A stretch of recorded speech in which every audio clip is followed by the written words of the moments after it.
Welcome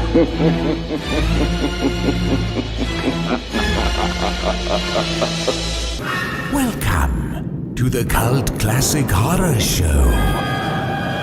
Every week, you can have the conversations you've always wanted to have about the films you love. Shut up! We're gonna get you, not another peep. Get rid of your distractions and prepare yourself. Fold and lock your door. 5, 6, crucifix. You got a big surprise coming to you. You're not going anywhere.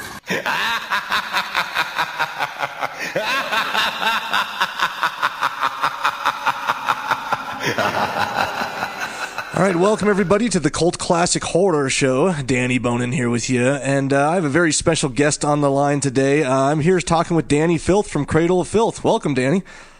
Yo, hello. Hey, I'm excited for the interview. I mean, you guys have been just, I guess, an iconic name in extreme metal for, two decades now, or 3 decades now, since '91. Don't push it. I know, right? 3 decades. Yes, there you go. And, a lot of your guys' stuff, this is a horror podcast, and a lot of your stuff is influenced by horror. I know you yourself are a huge horror fan. You guys even did a horror movie at one point. Tell me, just to start off, I do want to talk about it. I know you have a huge tour coming up, but has horror always been a part of your life, even since you were, a young kid growing up? Were you watching horror movies and everything? Yeah, absolutely.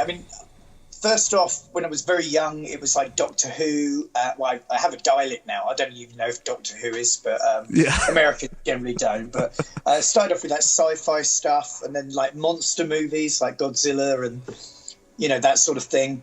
Sure. Which used to air every like Thursday night in England when we only had like 3 channels. Yeah.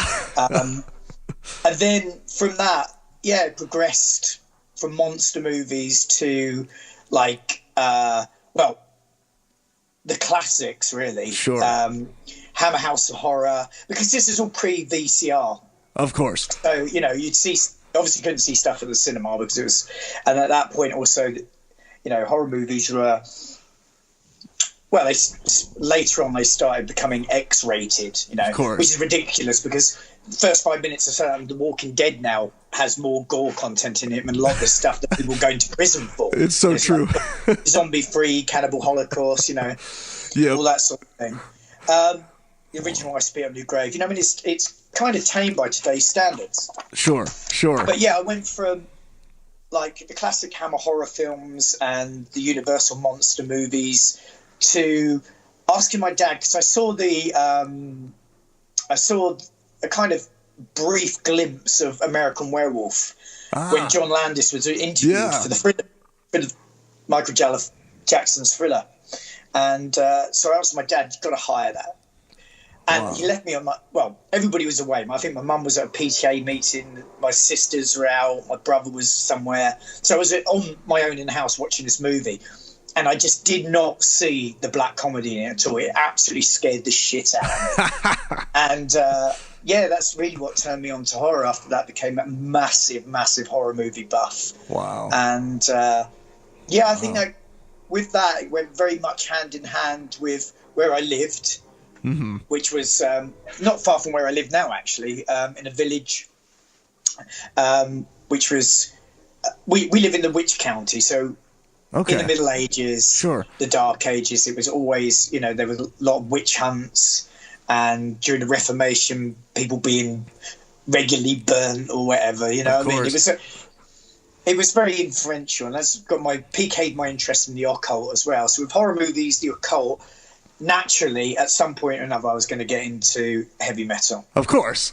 Why not? Yeah, hand in hand and all that. That's great. So I know a lot of you guys' stuff, it's like, and I say you guys, really, you've been the one and only, right, standing strong member throughout the entire history of Cradle of Filth, right? Yeah. Okay. And how has that been? Is that like, I mean, does it feel like it's sort of your project and like you're constantly bringing in other talented musicians to sort of bring your vision to life? Well, our new lineup came together. I mean, it wasn't my decision at all. It was a case of we had a big tour coming up, and one of our guitarists just said, "I don't want to do it," and the other guitarist. I mean, then we had to find a replacement, and then the other guitarist had a ongoing severe neck injury, and then suddenly had to have surgery. So it was completely out of the question as well. So we, rather than cancel, we found a second guitarist at 11th Hour, and this was like 5 years ago, and we haven't looked back since. You know, Wow. 2 albums, one in the sort of embryonic stage at the present. We're a very close band. Yeah, I mean, it's been a metamorphosis. You know, like 29 previous members, I think. Phew.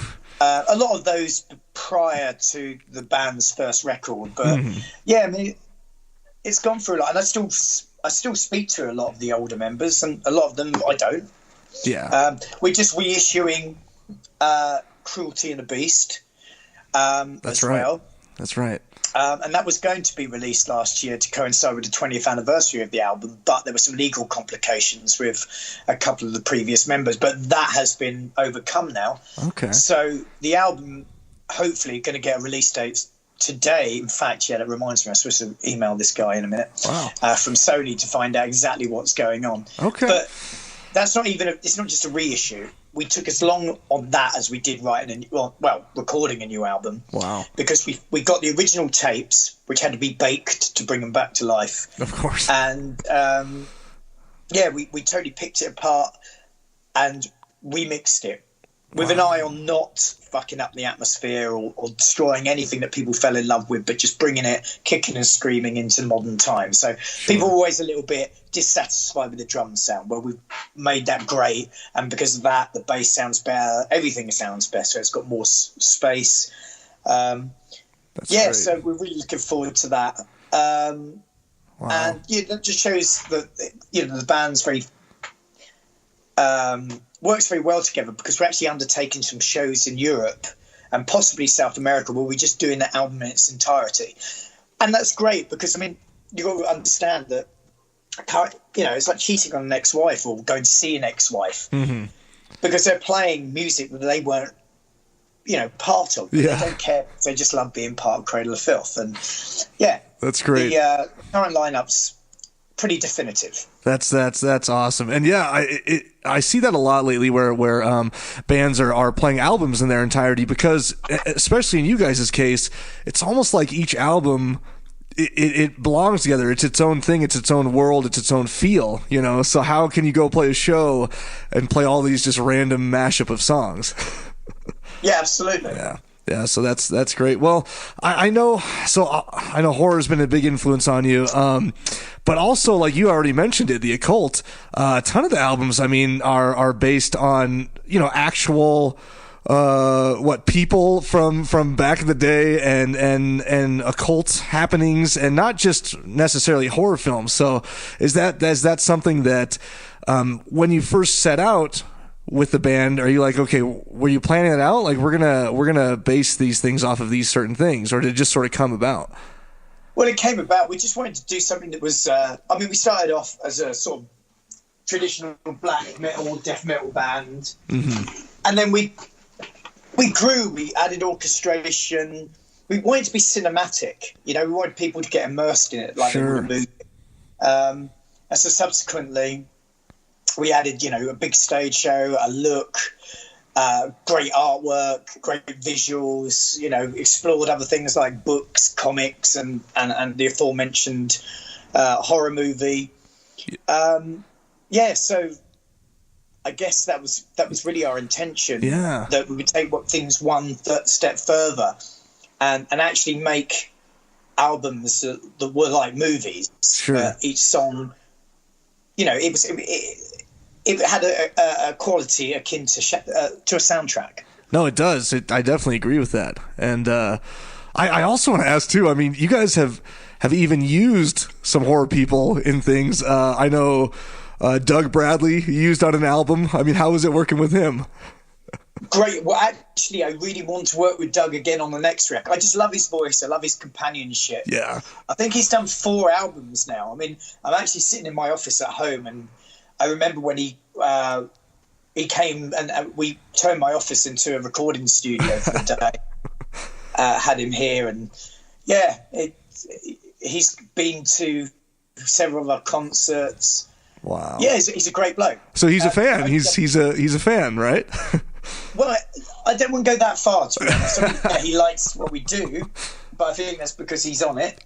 Mm-hmm. He's more traditional rock, I think. Sure. Probably Blue Oyster Cult. That okay. Sort of thing. Yeah. The Clash, that sort of thing. That's more his age bracket. But yeah, he's a great bloke, and I have spoken to him. I had to interview him actually recently for I think it was Kerrang or Metal Hammer, I think. Okay. For Halloween. So yeah.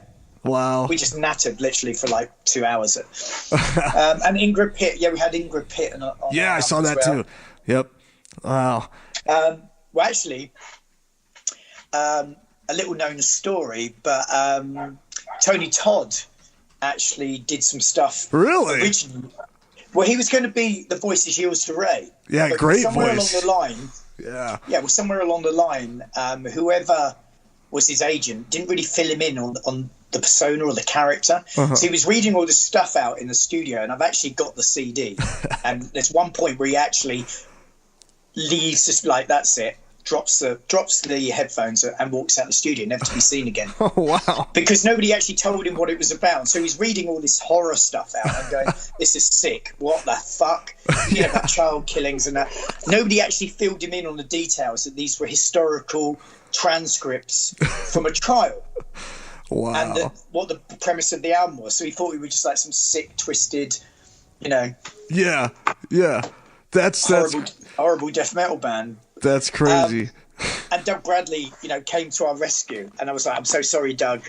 This wasn't originally intended for you," but he didn't care, and he did an outstanding job as per usual. And I think his voice has become affiliated with Cradle of Filth now. Yeah. It's become almost like a part of our philosophy and our sound. So it'd be great to get him back in some capacity again, because I just think the fans love it.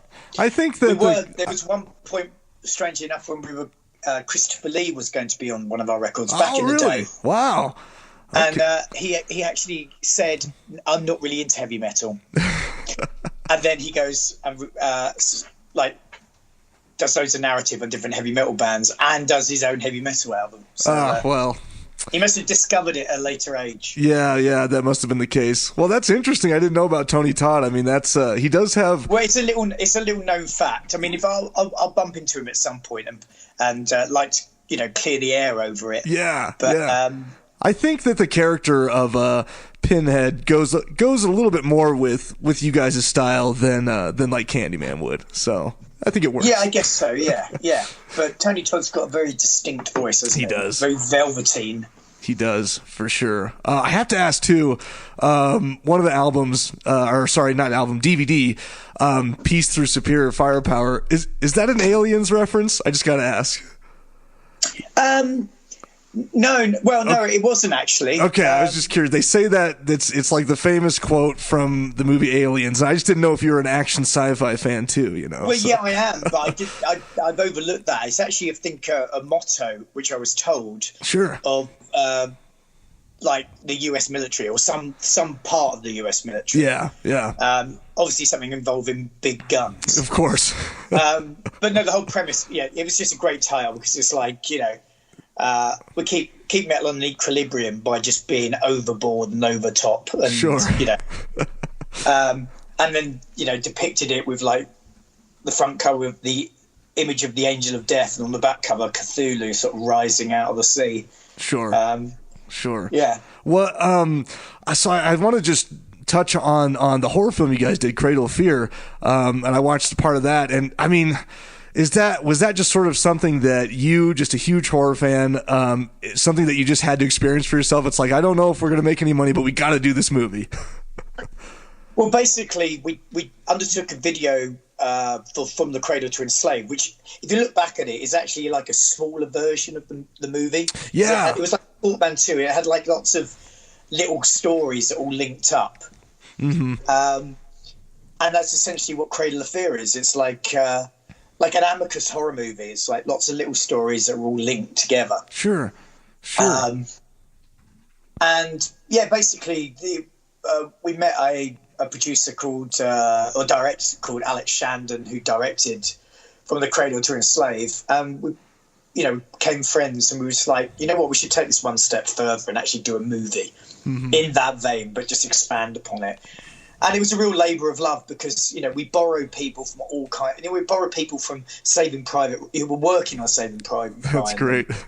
And, people that he knew from university and people that were just out in the scene in London. And, yeah, and even now I meet people that worked on that movie, like my girlfriend, she's Spanish, and she said, oh, you got to check this guy out. He's a friend of mine. He's working in London at the moment on this horror movie. Strangely enough, on a horror movie.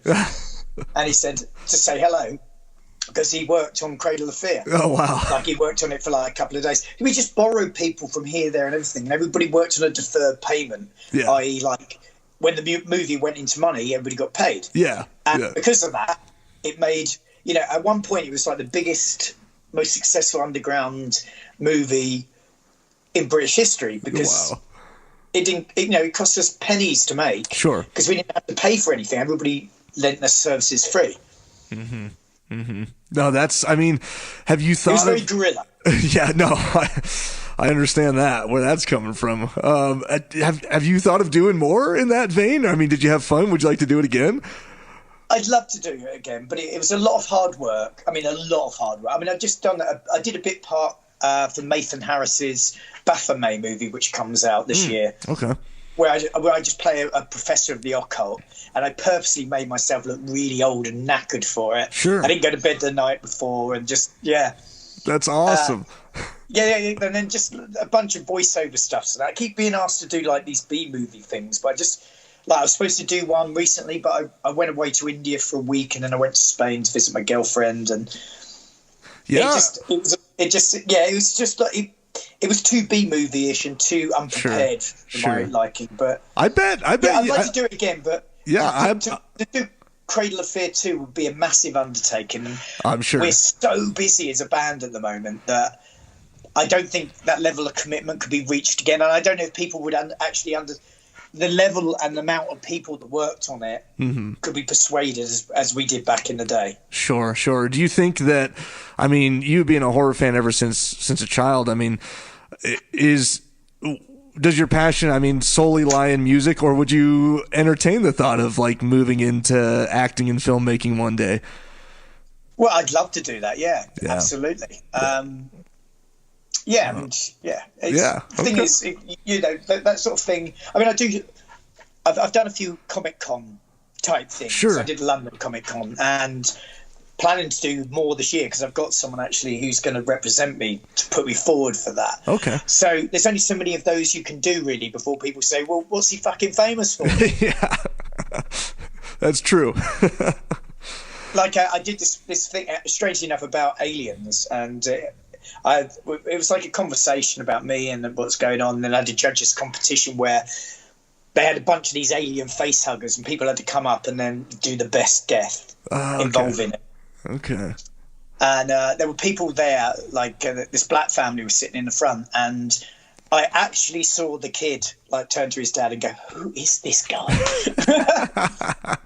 Because they obviously turned up thinking, "Oh right, he's from some crazy movie or whatever." And I was all dressed up as well. And I think they had no idea who I was. Well, I would just think from the music, obviously, that you'd have quite a large following if you decided to move into something like that. I know as a kid growing up listening to just all kinds of metal music, Cradle of Filth is just like a household name. And in fact, like I was telling my wife that we were going to interview you, and she doesn't like metal whatsoever. And so I was just flabbergasted when I was like, "What? You've never heard of Cradle of Filth? Are you fucking kidding me?" So that's great. You could follow in. Marilyn Manson does some acting now. He's not too bad. You do the same thing. But Anyways, so I do want to touch before we end here. Yeah, I mean, you mentioned it already. You guys are going on like a huge world tour starting next month, really. And this. Well, we've already done the Cryptoriana World Tour, and subsequently, the part of it that was the States and Canada wasn't long enough. Okay. I was looking at the. This is like a second leg. I mean, we hit, I think, five cities that we did last time, but everywhere else is completely new territory. Like the top of the West Coast, from like Anaheim right through to Vancouver, Calgary and Edmonton. We didn't do any of that, so there's a lot of the Midwest we didn't do. So basically, we're going, and it's like part 2. Yeah. But then we go out and we do a small tour in Europe.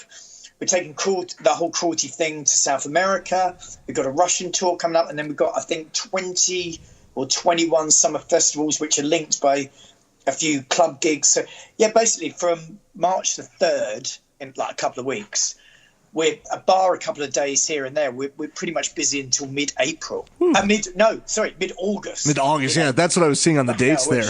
Wow. Yeah, mid-August. Wow. And is that, I mean... Is that where you live the best? I mean, do you like traveling around that much, and or do you miss home after a while? Well, obviously I miss home. Yeah. I mean, of course. Yeah, you get used to it. I mean, the thing is, it's like anything, isn't it? It's like you make hay while the sun shines, and sure. The band's doing very well. People want to see the band. Yes. You know, we've got this big stage show. We've got like great support. We've got a great new management team. So we're going to go for it. Mm-hmm. You know. Mm-hmm. Yeah, exactly. Yeah, you have to take advantage. If there's demand, and we can look back at it in years to come and say, wow, yeah, we were really busy. We really brought it to people, blah, blah, blah. Sure. And for now, you know, it's good. It's good that there is that great demand for the band. Yeah. Well, I know you got to run. Before I let you go, I just like to ask, this is a horror podcast. Do you have like an all-time favorite horror movie? I know it's hard to pick one, but if you could pick 2 or 3. It's literally impossible to pick one. And people will cringe, though, if I say which my favourite one, because you're really narrowing it down. I mean, American Werewolf is a film that turned me on to horror. Okay. I love that movie. And I love just it's everything that surrounds it. It's the time of year, blah, blah, blah. I really like, I can't remember what you call it over there. There's 2 versions of it. I think it's called Curse of the Demon. It's called Night of the Demon over here. Yes. Black and white one. Mm-hmm. I love that movie. I just love it. But I think if I was going to say an all-round favourite movie, I'm a massive fan of gothic horror, but I like it bloodthirsty as well. So I really, really like Bram Stoker's Dracula. Okay, forgive Keanu Reeves' terrible British accent. They do. The music on that, the sheer gorgeousness of the look and the way they portrayed everything, mm-hmm. and the brutality that mixes with the imagery. I just think they really, really did a great job of that movie. And like I said, I could pick fucking 30 movies. But of course. If I had to watch one again and again, more than any other one, more than Star Wars, it would probably be, it'd probably be Bram Stoker's Dracula. Okay. Or Curse of the Demon. All right. Or like American Werewolf. They're all strong choices. I agree with all of those. So, well, cool. I know you got to run, but thanks for joining us. And that's my pleasure. Yeah, and all you guys listening, make sure to check out if Cradle of Filth is coming to a town near you, and go check out the show, because it's not just a show, like you were saying. It's an entire encapsulating performance that's takes you on a journey. Yeah, hopefully. Yes. So, all right. Well, thanks for joining us, and good luck on the tour. Thank you. Take care. Cheerio. Bye. Bye. Don't you blame the movies. Movies don't create psychos.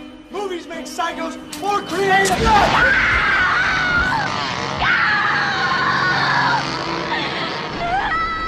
Oh, yes. There will be blood.